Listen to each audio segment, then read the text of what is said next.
இன்றைக்கி என்ன சமையல் பார்க்கலாம் வாங்க.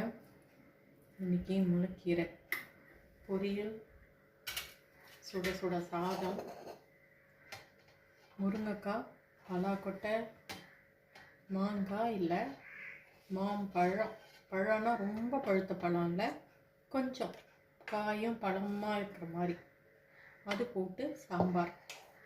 கூடவே பருப்பு ரசம், வழக்கம் போல் வெள்ளரிக்காய் சாலடு. சாம்பார் பாருங்கள் எப்படி இருக்குன்னு பாருங்கள். இது கடைசியாக போட்டுட்டு இந்த மாங்காயை நம்ம ரொம்ப வேக விடக்கூடாது, அந்த சூட்லேயே வெந்துடணும், எடுத்துடணும். ரொம்ப டேஸ்ட்டாக இருக்கும் இது. மாங்காய் சாம்பாரும் டேஸ்ட்டாக இருக்கும், இந்த பழமும் சாப்பிட்றதுக்கு நல்லாயிருக்கும். ரொம்ப கனிஞ்சும் இருக்கக்கூடாது, காயாகவும் இருக்கக்கூடாது, அந்த மாதிரி பார்த்து எடுக்கணும். இது மாதிரி ஒரு தடவை செஞ்சு பாருங்கள்.